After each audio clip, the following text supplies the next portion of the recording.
appreciation number nnetili nwezu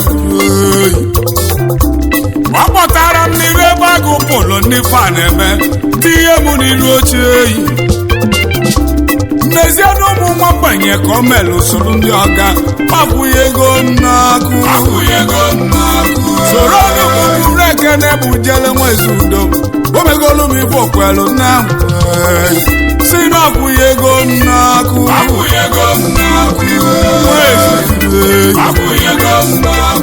maọbụ eluigwe Jesus Christ omegolu m ife okwelu na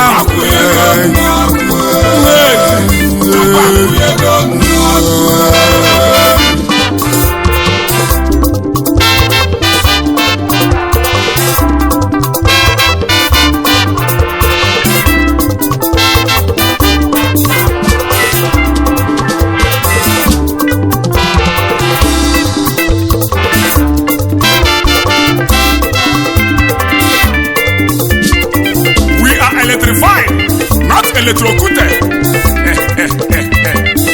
I not charging, I shine.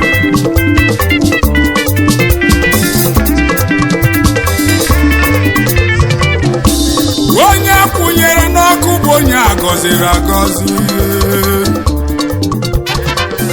When God gives you a testimony, ọ kwụnyego gị n'ọkụ.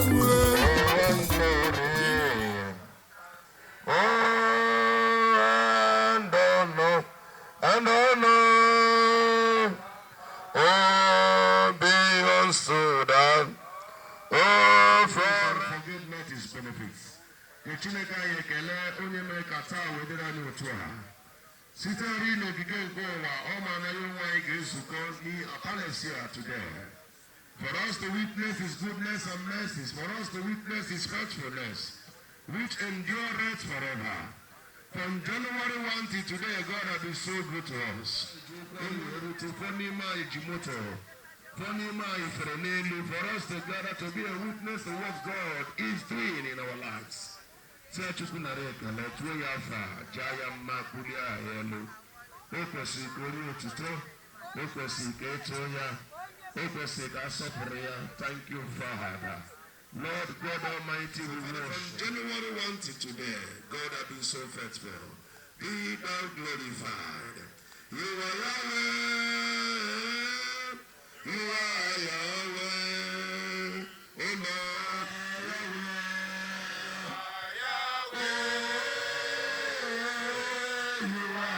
I say you are Yahweh, you are Yahweh, when you pull up by Nidima, Jehovah Nisi, Nidima, Pelefane Nidima,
Jesus adighe imana ni akọghị mmọli ihe akọghị mmọli ihe akọghị mmọli ha enwere m Jesus imana ni akọghị mmọli ni akọghị mmọli ni akọghị mmọli ha imana ni akọghị mmọli ihe akọghị mmọli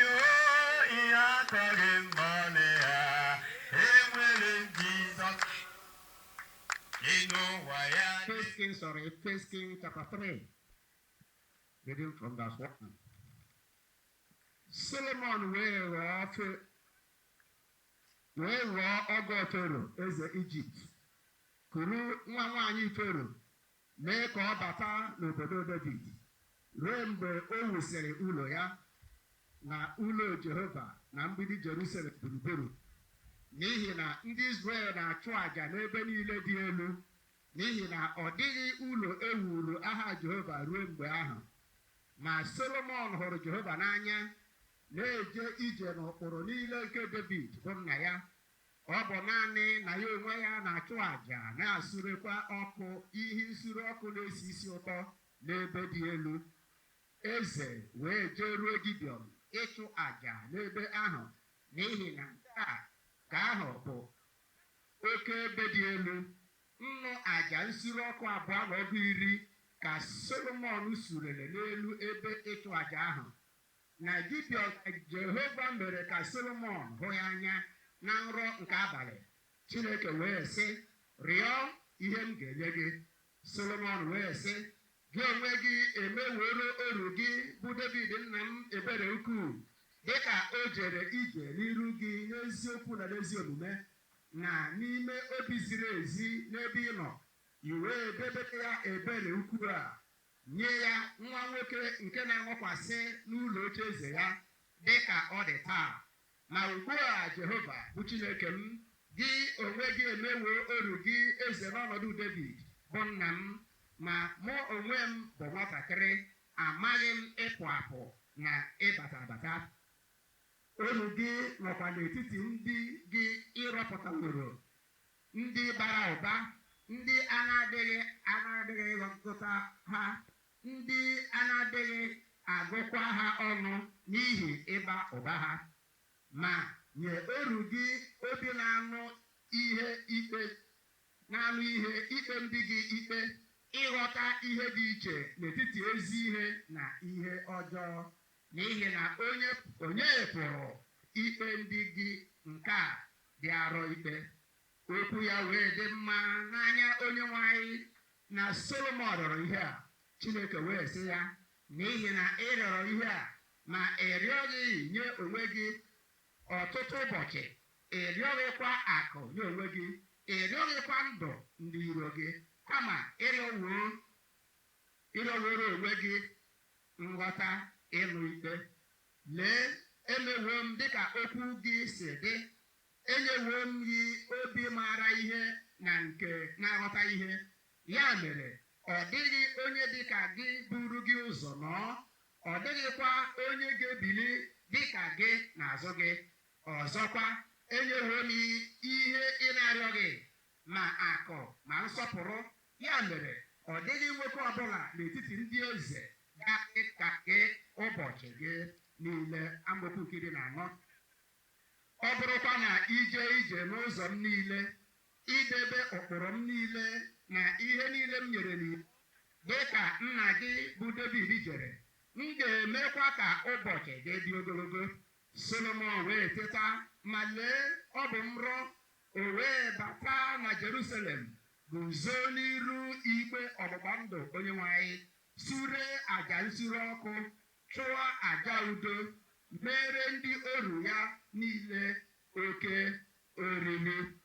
Mgbe ahụ, ndị inyom abụọ bụ ndị na-akwa iko bịakwutere eze, guzo n'iru ya. Otu nwaanyị wee sị, biko onyenwe m, mụ onwe m na nwaanyị a na-ebi n'otu ụlọ, m wee mụọ nwa. Mgbe mụ na ya nọ n'ụlọ, o rue n'ụbọchị nke 3, mgbe m mụsịrị nwa, na nwaanyị a mụkwara nwa, anyị onwe anyị nọkwa n'otu ebe. Ọ dịghị onye ala ọzọ anyị na ya nọ n'ụlọ, naanị anyị abụọ nọ n'ụlọ. Nwa nwaanyị a wee nwụọ n'abalị, n'ihi na o dinakwasịrị ya. O wee bilie n'etiti abalị, kupụ nwa m n'akụkụ m, ma oru gị nwaanyị na-arara ụra. O wee dọba ya n'obi ya, ma nwa ya nke nwụrụ anwụ ka ọ dọbara n'obi m. M wee bilie n'ụtụtụ inye nwa m ara ma lee ọnwụ m wee tụlee ya n'ụtụtụ ma lee ọ bụghị nwa m nke m mụrụ. Nwaanyị nke ọzọ wee sị, kama nke dị ndụ bụ nwa m, nke nwụrụ anwụ bụkwa nwa gị. Ma nke mbụ na-asị, kama nke nwụrụ anwụ bụ nwa gị, nke dị ndụ bụkwa nwa m.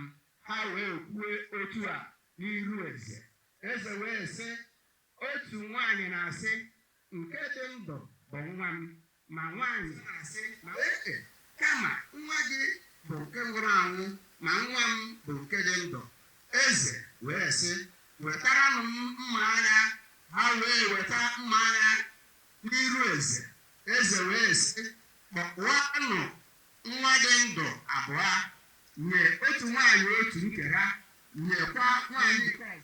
Wee sị eze, n'ihi na afọ chegharịrị ya n'arụ nwa ya.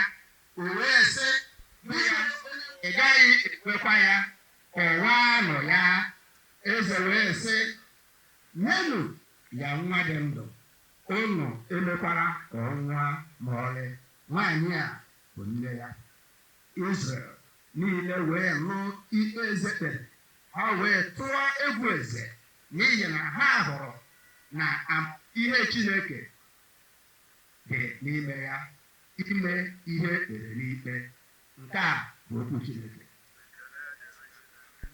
Verse 20, 15, and 24. Amen. Second Chronicles 20:20. Ha wee bilie n'isi ụtụtụ baa na ọzara Ekwa, ma mgbe ha na-apụ, Josafat guzoro sị, nụrụnụ Juda na ndị bi na Jerusalem, kwerekwanụ na Jehova bụ Chineke unu. Unu ga-ekwesịkwa ntụkwasị obi. Kwerenụ na ndị amụma ya, ihe ga-agafara unu nke ọma. Verse 15. Verse 15 says,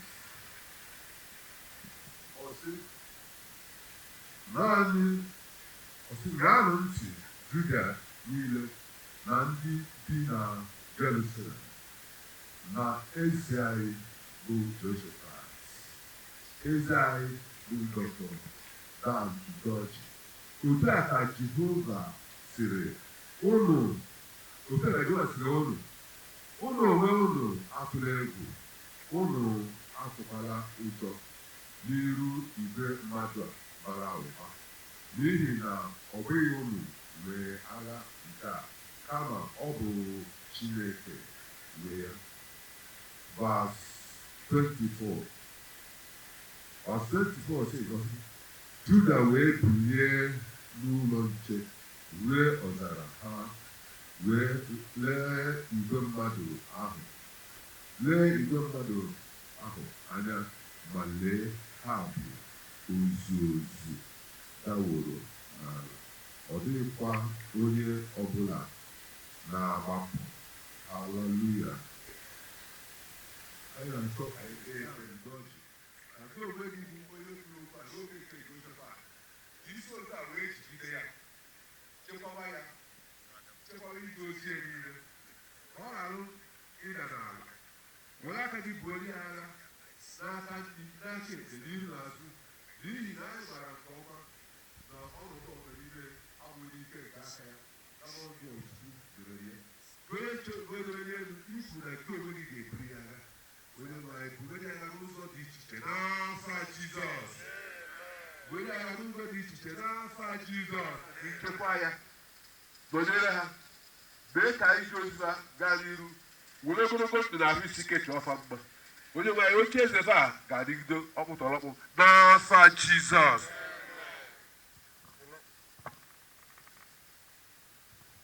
Biko otu ọ bụla ị ga-esi nọdụ tụpagbu uche gị dị ya. Prayer number 2, Igwe in Council Cabinets, ndị ichie na ndị elders. Anyị arịọ amara n'isi onye nwe anyị, nye ha mmụọ eziokwu n'ife na nzuzo, nye ha mmụọ iguzo n'akụkụ igwe n'ọnọdụ niile ọbụla. onye nwe anyị anyị ekwubi okwu n'oge anyị ebe ọbụla na-agba ha mgba ma ọ bụ mmụọ ọbụla ga-esi n'ebe ọbụla ịgba ha mgba ịkwatu akwatu onye nwe anyị ka a kwatuo mmụọ ahụ n'aha Jizọs Kraịst. Gọzie ha na ezinụlọ ha, gọzie ihe ọbụla ha na-eme onye nwe anyị, nye ha ndụ, nye ha arụ ike, nye ha amamihe ka ije ozi ha n'ebe igwe nọ na Oraifite. N'otu aka ahụ anyị na-ekpe ekpere n'isi maka ndị Improvement Union nke Oraifite. Nke mbụ, ezi Chineke anyị na-ekele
Canon over 187.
n'ala Igbo niile.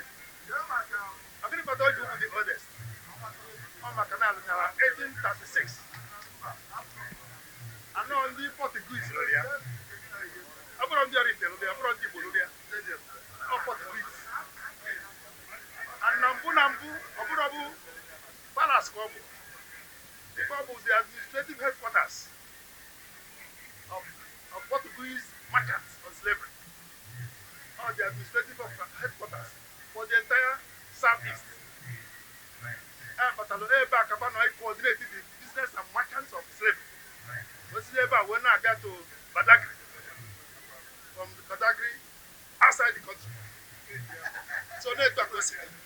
And they came and abolished the slave merchandise. But if one hand over to Obi Oraifite, we will say, sorry. I am but an Igbo. And where no Bualo, Uno Bombam, Funka, okay. In the opposite 1940, even Badagry with the administrative sub-office to this place, put 90 something, and now called local to national monuments. I am but I didn't when I see now, this is the ancient palace, which is the oldest palace in Igbo land. Now your comments, Anambra State.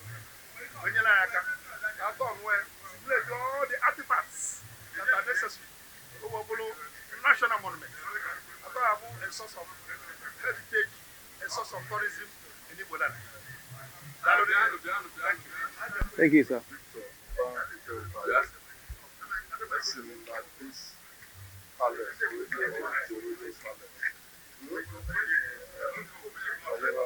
From the period of the first king, Oraifite, Anumanu Ezigbo, to Chief, to Ezelior, to Fat, to Okenwa, to Udoji, to Abisi, to Anumanu Obi Oraifite, Bolo King, Bolo Eze, etu ọbụla esi kwe onye a bụ Eze Oraifite, etu a ka esi edere wee rue n'Udoji anyị nọ tata. So this palace bụ ancient palace that started with the first king of Oraifite. Ụlọ anụnwa anyị nọ nye nkịta bụ a gift building to the king by the Portuguese who sailed over in adventure in Oraifite. So I gave this gift to the king of Oraifite. That is the way it is. Not a gift of the building. Homeward.To, ancient building, 1836. What gift the Portuguese tourists give their Oraifite when they became? I don't think you know much, anything more than that. So all information can be expressed. And it has learned the political national archive as the first building, first structure, Portuguese building, first the king of this town, what they have as a gift. So, God to Ekwusigo. Thank you very much. All right, thank you, sir. Sure.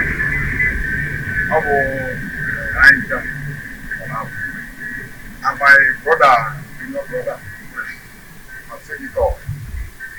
Nothing else in my brother had. Because he elaborated it, said everything concerning this heritage, this ancient palace of Anumanu Ezigbo. What he said about this building, it happened to be the best building we have part of Nigeria. Next thing to it, the one in Badagry.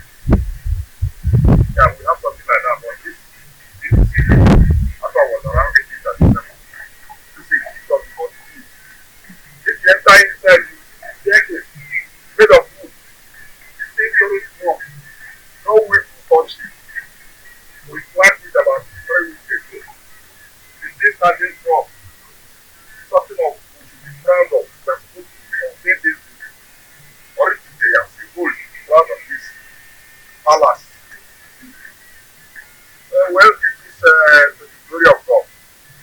And we thank the Holy Spirit for their support. God bless all of them. Now, this is the traditional institution of our because nearly went down. Very small remained, nearly went down. And God touched local soul. They said, no, never, it can't happen. And God is working with them. And blessings upon them.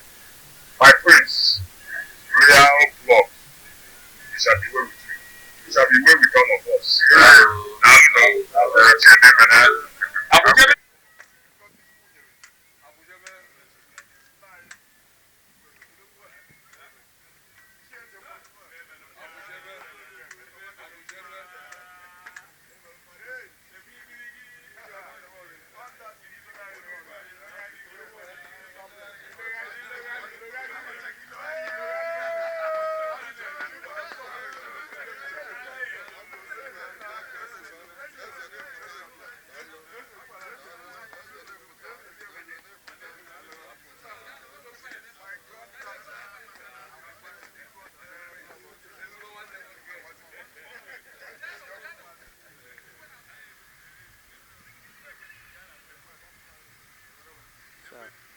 All right, sir.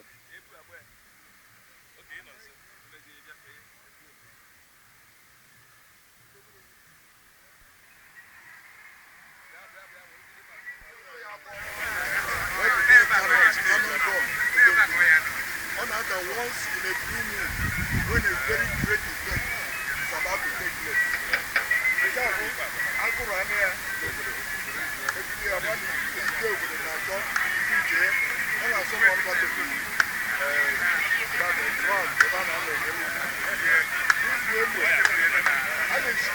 sounds like come on, because if I all sorts of very great events like Nanuku, like Igwe Obi or no one this time that I get.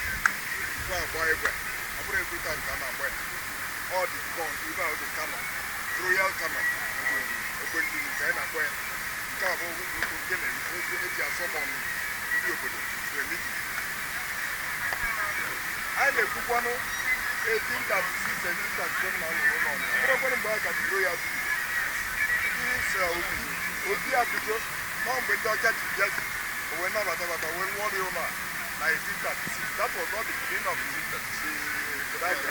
royal dynasty. Mom, that if I update that house, this gun, this cannon and gun, you could not get it. Now, the origin of the Anumanu, Chicago with a way, where's that way, number 10. I'm not sure not 18 something. Should be around 17 something. I'm where I'm 18 I know where to go now. They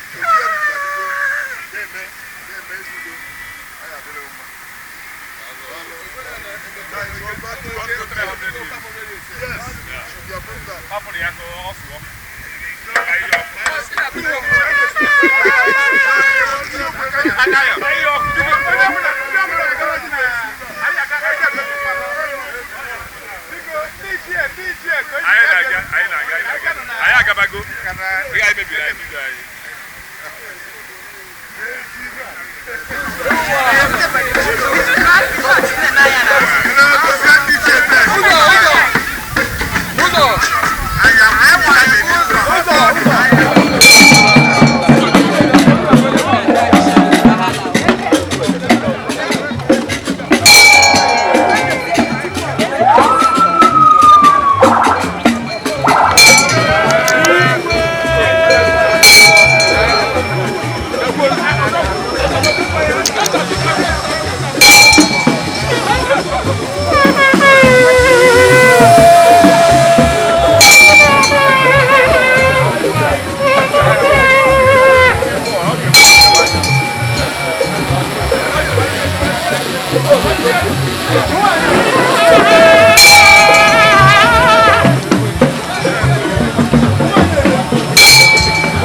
His Royal Highness Igwe Dr.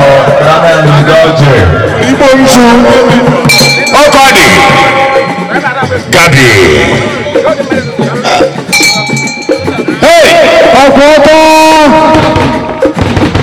Ọ̀pọ̀tọ́ Igbo, Ọ̀pọ̀tọ́ oil and gas. Ebe niile ị na-anụ ụtọ ya bụ ebe ezi anabata igwe.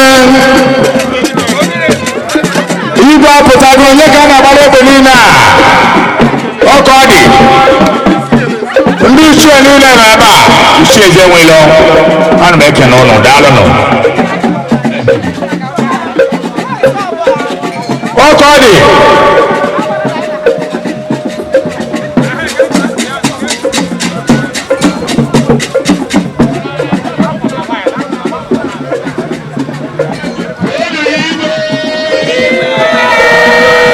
Iṣẹ́ Chinyelugo Oraifite daalụnụ. Ọkọ dị. Igwe Oraifite onye apụta n'ọgbọ ya na ndị ichie ya.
His Royal Highness Igwe Dr. Dan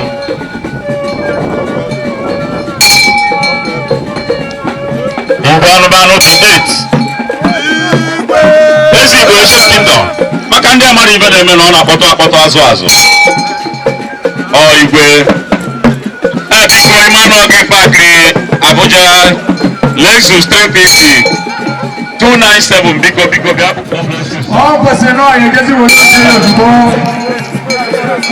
oke mmanwụ ara agba aka n'ọgbọ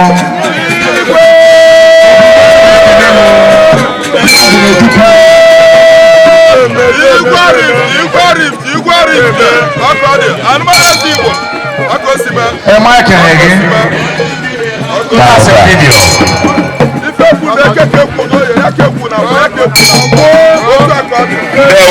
agbara nze ndị ọda Ichie Ugochukwu Ogwebege nna ya lugo Ichie nna ya lugo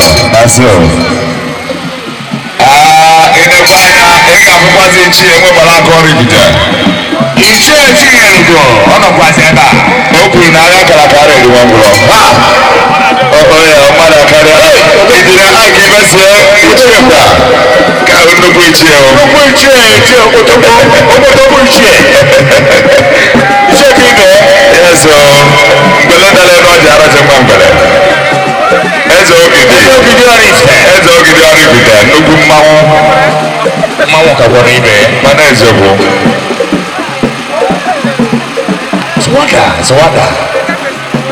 Swada.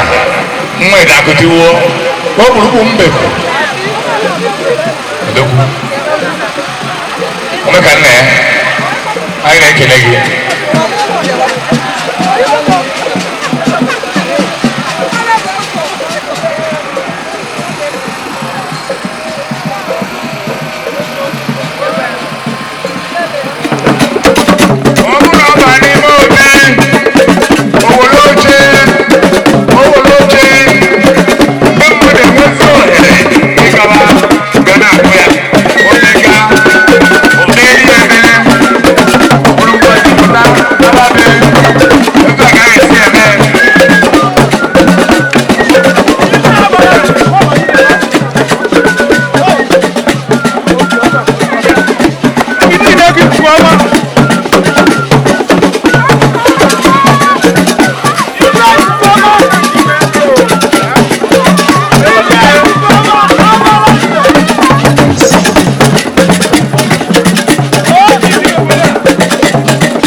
Kenege maka obodo anyị bụ Oraifite.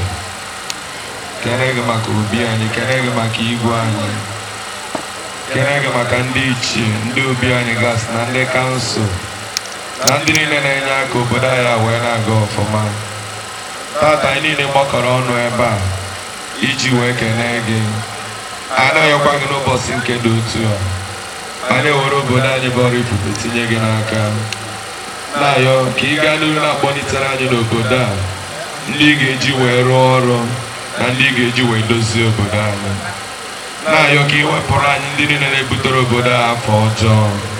Ụmụ anyị niile ebe niile ha nọ, ma ndị nọ n'ụlọ ma ndị nọ n'ụzọ ije, Chukwudo ka ibigwe na-agọzi ha.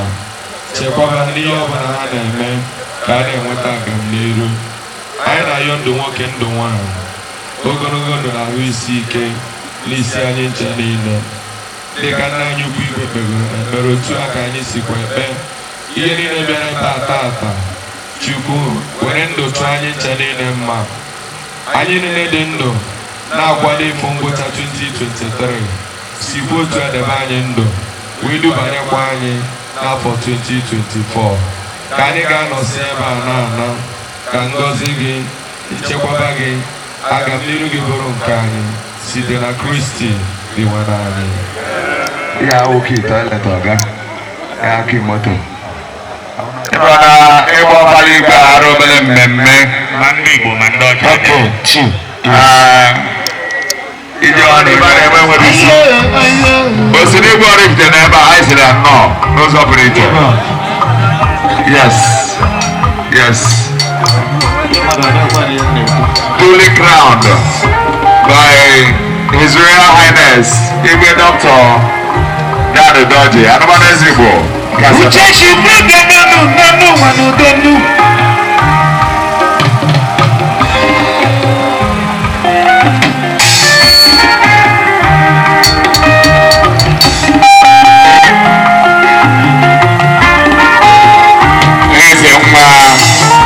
eze nwa ọgaranya anyị kele gị Chukwu chiwere mmadụ nọ n'ụwa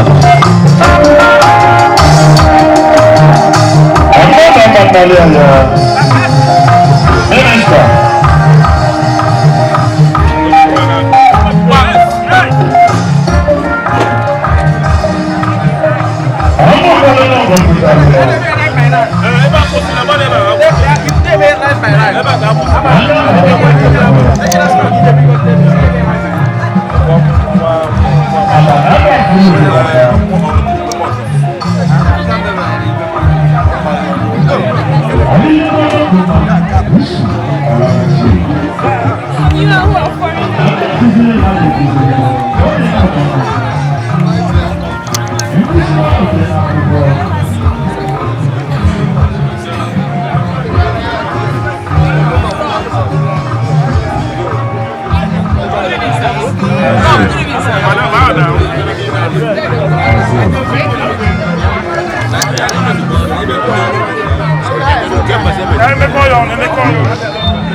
For this Ofala, I am really by the Parentani Nesra, the former Germany.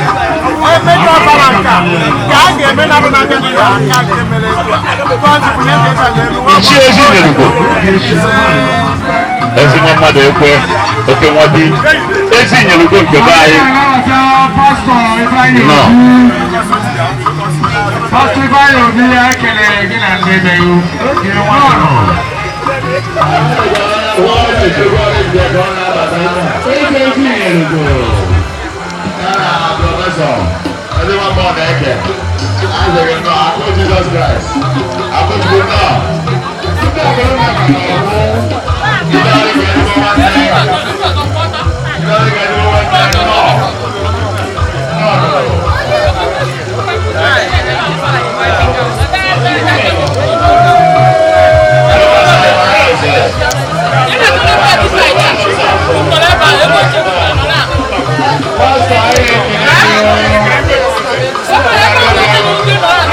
Council of Oraifite. I can live. Can I watch about Henry? Agua. As I will Oraifite. I can live. Simon.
Wonderfully well, because we love the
Everybody be there. Everybody be there. You never know that.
Ekwusigo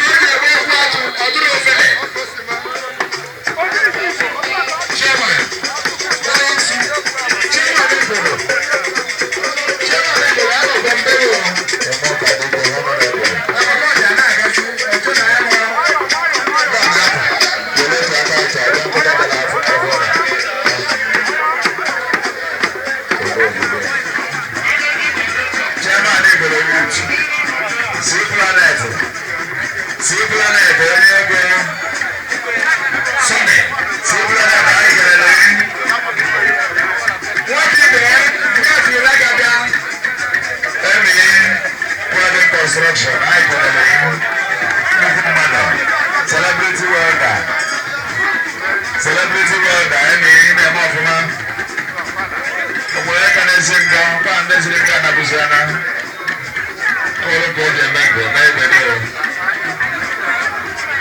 afọ ji amatụrụ ara ma ebe oke otutere aka ọchụwọ n'ụgbọ ezebu n'ihi mmadụ ala ndị na-adịghị n'ara ma ọgụ awọ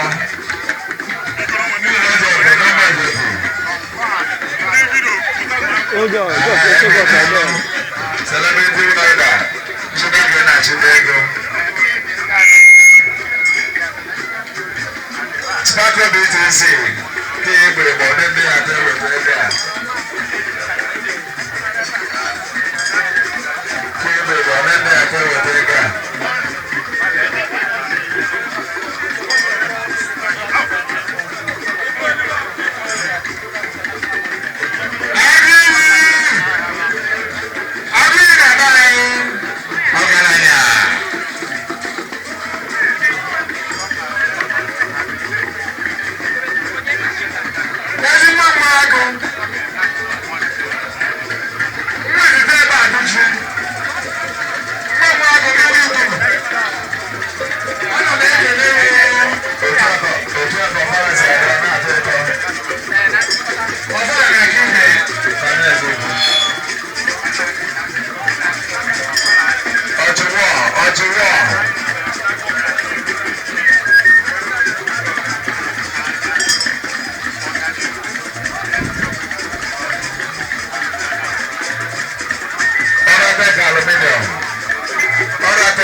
About to bless us, we must stand on duty to receive the blessing. Orifite bụ nnukwu obodo. Orifite bụ obodo udo. Maka eze na-achị Orifite bụ eze udo. Eze ada akpa aghara. Eze gụrụ ezigbo akwụkwọ. nnukwute doctor. Yes. Let me have one. Okay, last, I beg. Oraifite kene mono. Not the last, yeah. Oraifite kene mono. Ikwezi Oraifite rie no wono. Amamife ọzọ ya emebe richago nwo. Maka ile tiri ewu ana asike ona ndị eriri ewu mmezi akara. Igwe Obi si na chi. Onye ọna na-agba igwe mgba na-agba chi ya mgba.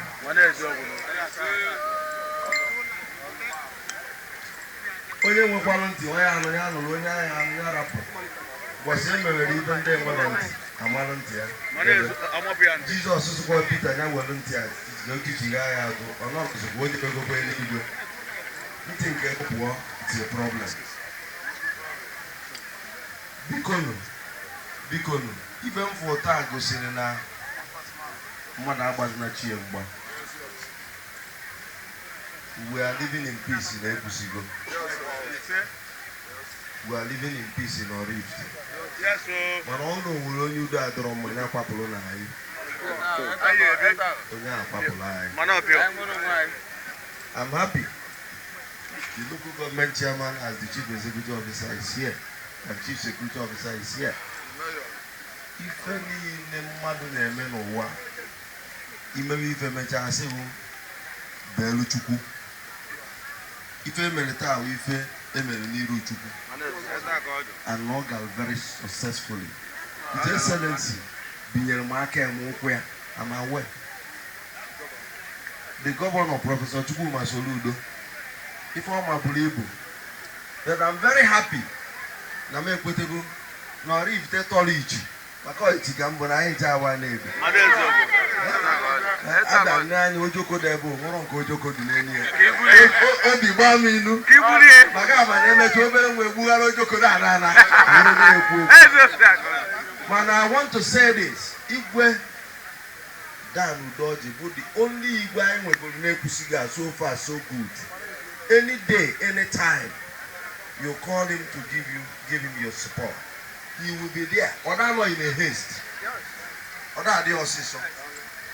Oda no ndo na adi osiso meche onye jiwa ye megi no olu ebe one. He is a father. And ndị Igwe nwere obodo nwere opportunity nwere onye dịka amara m ihe ọzọ ha na-ayọ Chineke ka o mere ha. Nye ka ọ ya bụ enwesia ụfọdụ ana anyway. Bana ichekwuriche gbawa akwụ na agba ka ọ gbaa mmanụ na o nwere ife oye eme akwụ.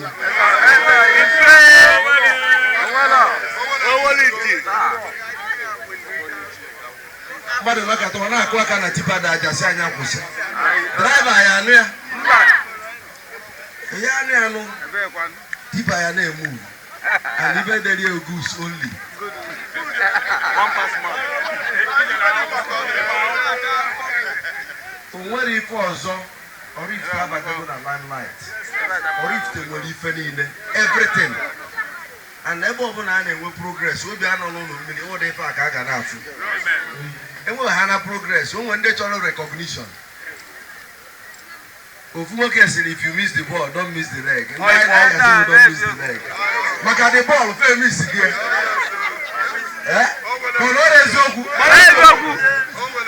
Igwe.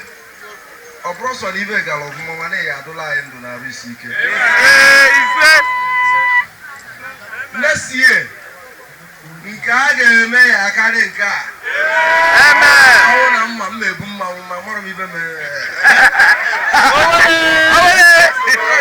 Ya ma ka na be be mo praise of it that way. Come on to say.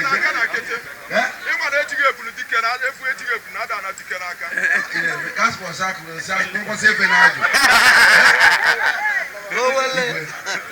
I'm very happy. We will always be here for you. We will always speak for you.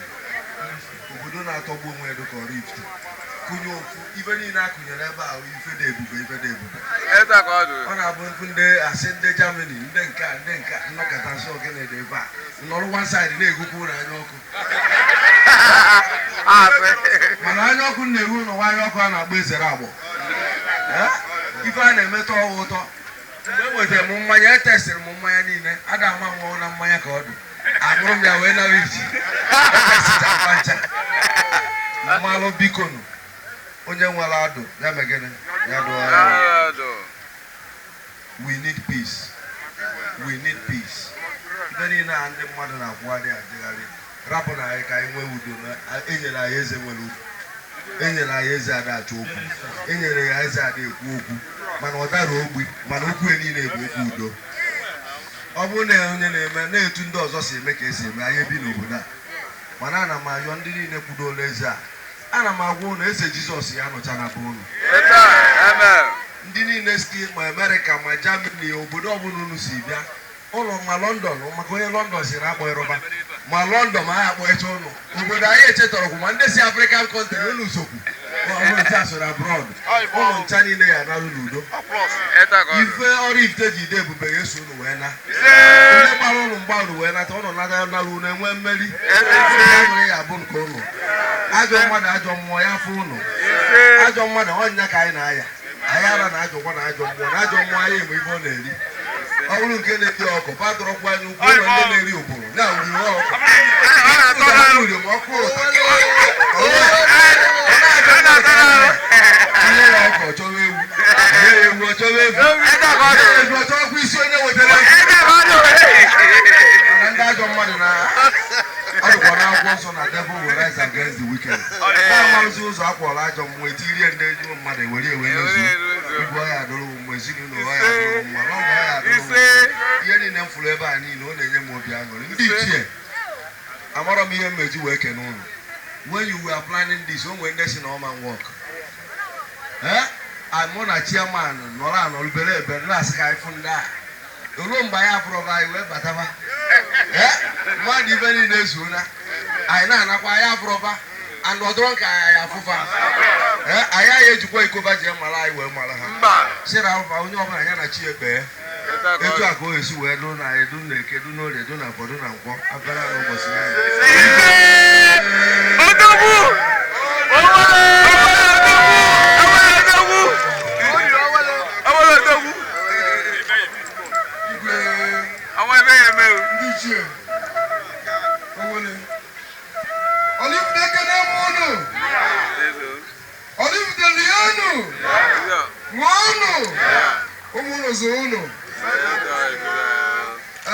ihe mere ebe a taa gosi na Oraifite bụ oke mba.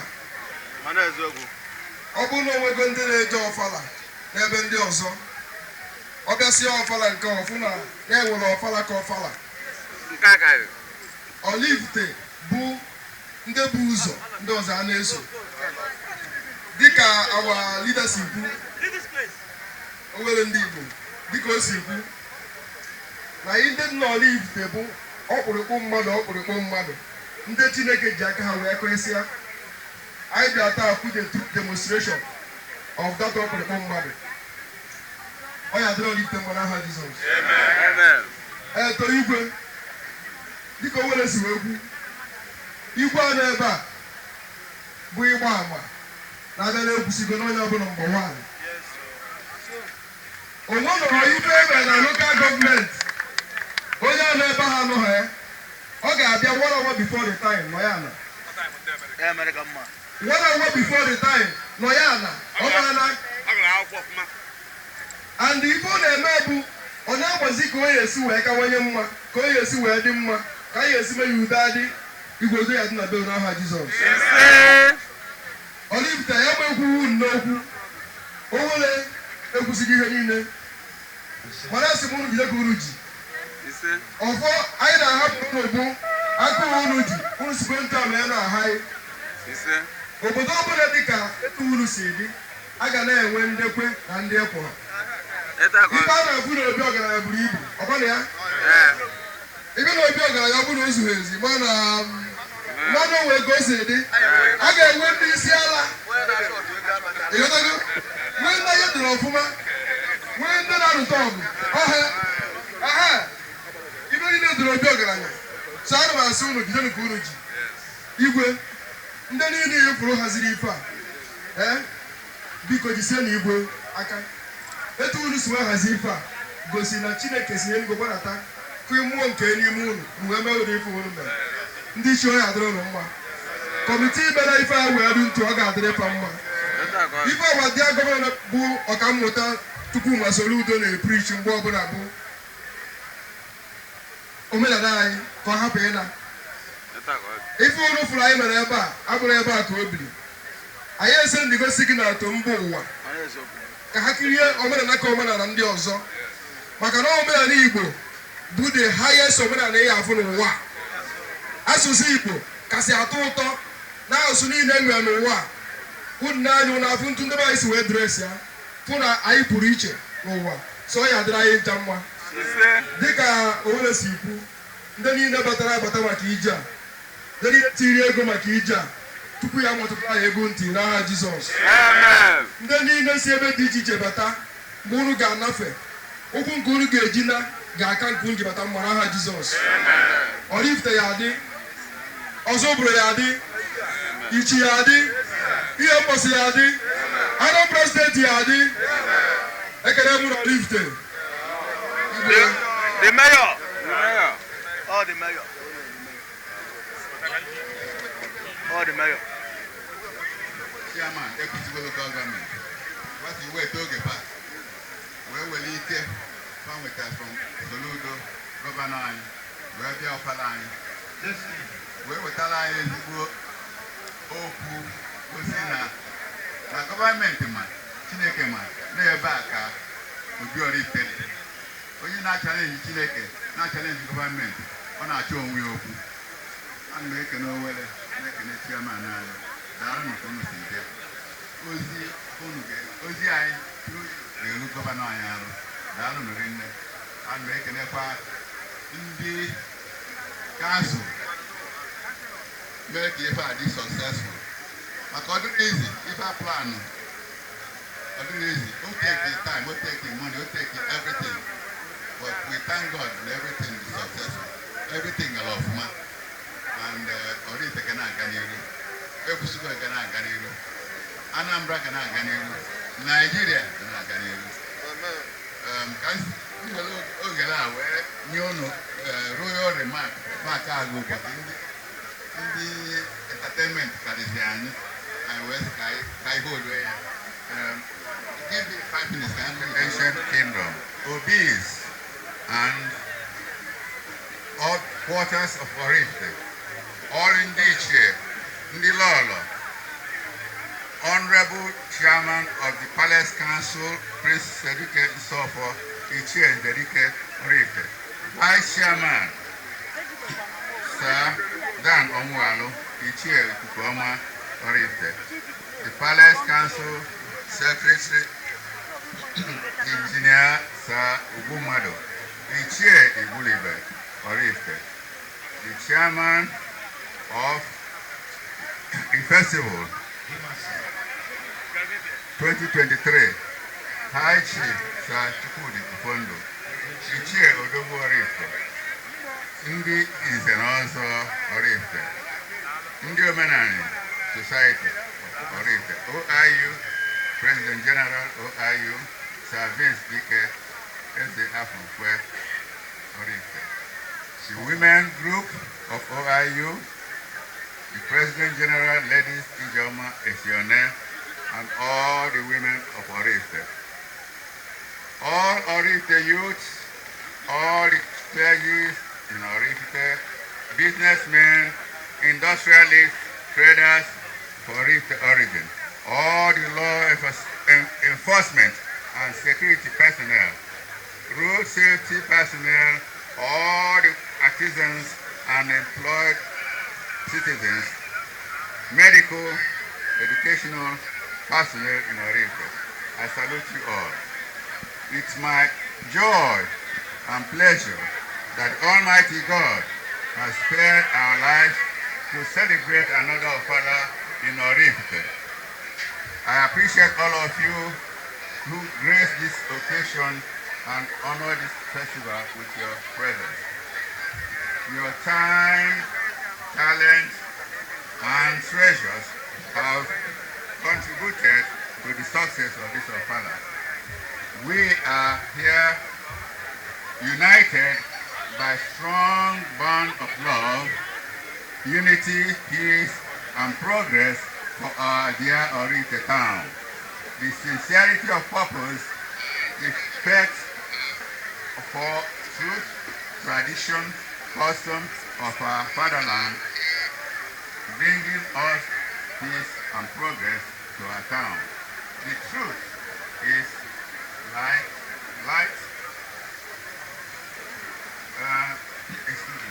The truth is like light and darkness.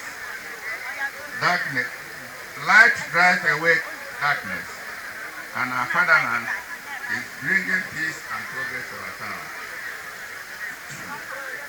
The Oraifite ancient kingdom palace built 1836 by the Portuguese deserves to be turned into a national monument. I sincerely appeal to our amiable Governor, Professor Udoji, to assist us in realizing the plan to transform this old palace into a national monument and a state monument. I appeal to our noble philanthropic stakeholders to think homeward, to establish some of their businesses and industries in Oraifite, and by so doing, provide jobs for our youth who are unemployed. This will go a long way to reduce crime and promote security of life and property for us, all of us. I thank the chairman of the Ofala committee, especially Chair Chukwudi Fondo, Odogu Oraifite, and his committee members for their hard work and sincerity of purpose that made this Ofala a monumental success. I salute all our kind and generous stakeholders who contributed so much to make our Ofala a record-setting event. I salute all friends and families whose presence and company made our Ofala great and successful. I thank the Almighty God for blessing us with a peaceful and productive festival, and may He grant all of us safe journey back home. Thank you all, and God bless each and every one of us. Amen.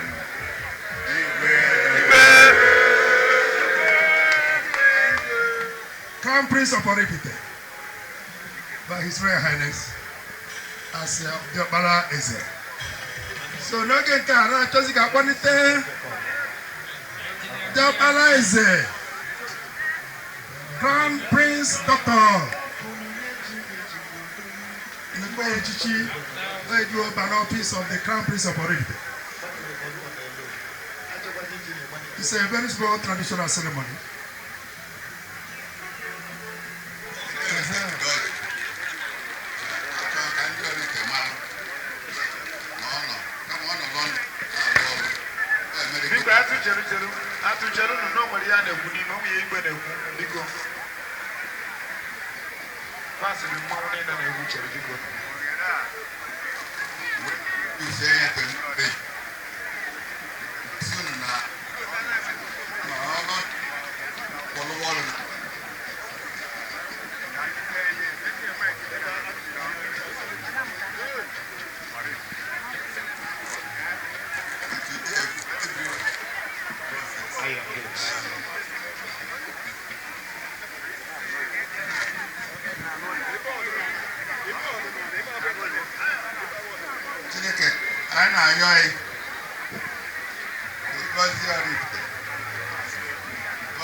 Obi Oraifite,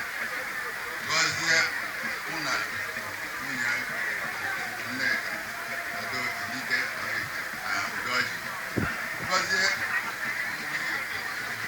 Igwe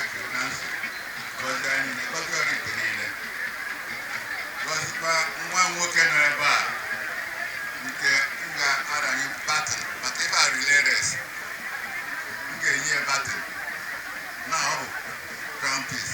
Eventually, okay, take over at God's own time. Chineke nye amamife ụmụ ọrụ Chineke debere ya na ọ ga-anụ nye arụ ike nye ogologo ndụ ka Chineke nye n'akala anyị bọla aka a ga-abụ ya Jizọs Kraịst onye nwe anyị.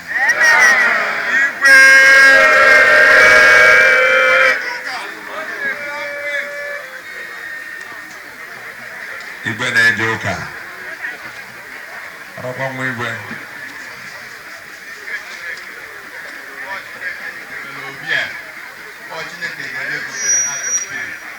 and in that process Crown Prince Dr. Udoji Crown Prince originally and legally originally amalgamate okay?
Nyabu Ada Orai 2023.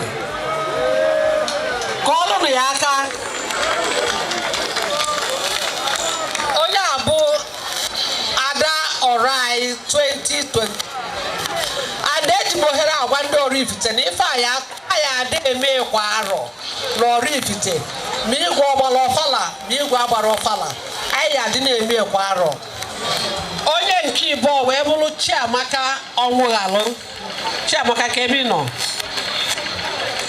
Nya agbala onye nke Igbo. Onye nke ịtọ wee bụrụ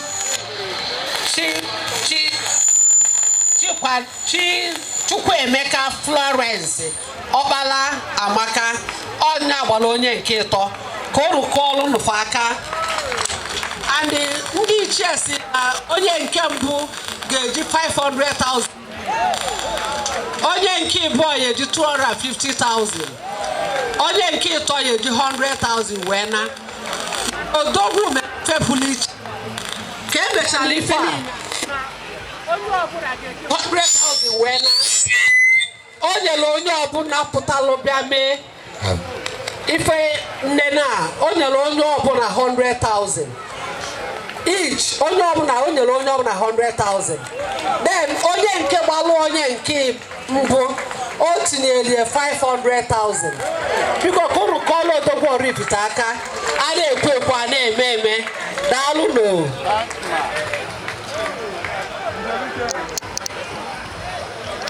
Gbooza Oraifite ife ọ ga-abụkwa ka ọ ga-abụ nwanyị ya Royal Highness a na-abụ dị mba